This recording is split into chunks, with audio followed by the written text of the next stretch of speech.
Hello everyone, Trina here, back with another mixed media art demo. Today I'm working in my sketchbook. I'm starting off with a Caran d'Ache Neocolor 1 in white, and I'm just going to make some marks here. The purpose of this is to use this as a resist for the watercolors, and you'll see here in a second. I'll also be using my Lyra Aquacolors, my Cotman watercolor set, and the Derwent Graphitint as well. So I'm just making some marks in some really cool shapes, leaves, organic marks.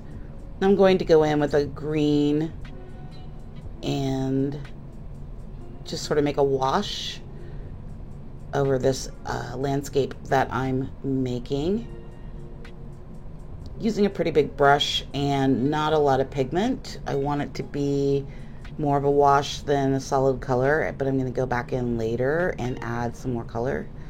Now just adding in a bluer green here to the marks.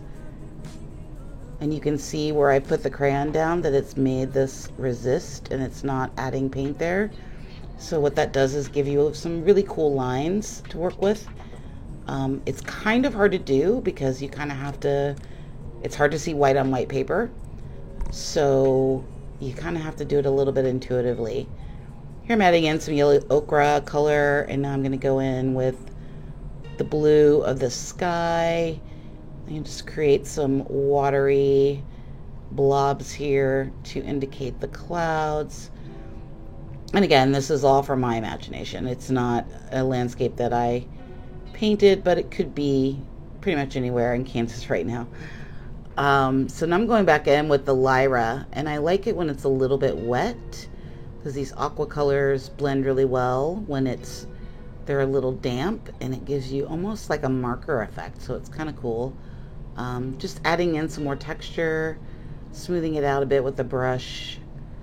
Now I'm going to go back in with a wet Derwent Graphitint. This is the moss green that I'm using here.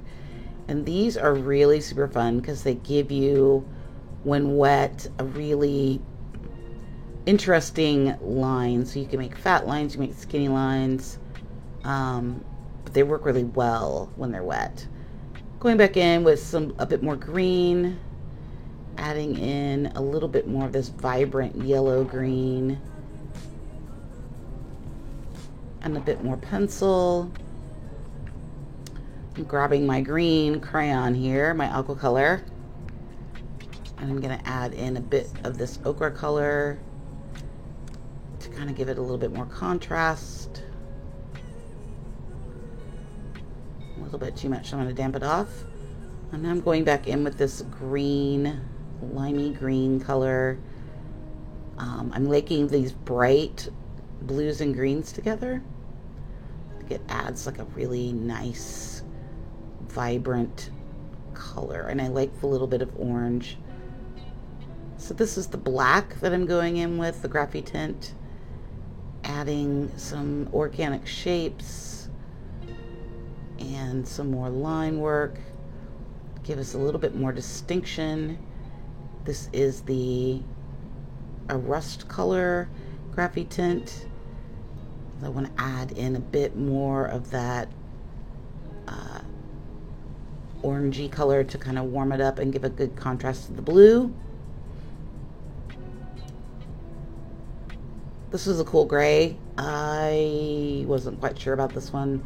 I didn't really like it so much. I think I made it too dark, so add in a bit more blue. Also, I want some more distinct things going on here at the top because it's a little bare, and I'm adding in water.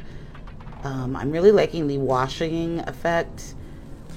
Part of my problem with doing watercolors is that I really didn't have an idea on how they work, so I've been spending a lot of time just making random blobby shapes, which I might show you sometime. My early sketches are pretty bad. But it was more of finding out how the colors work together, and that's kind of when I stumbled upon the resist technique.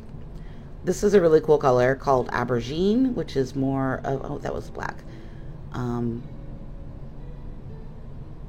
but I like the resist technique. I think it's can be really effective. I would like to use it a bit more intentionally in the future, but right now it's just a little bit of a play.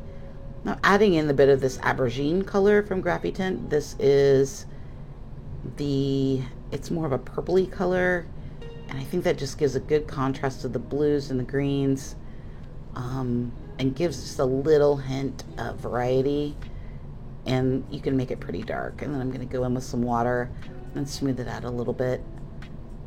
It's all just a process.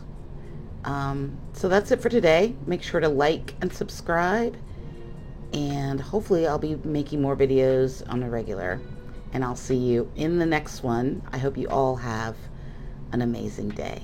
Bye.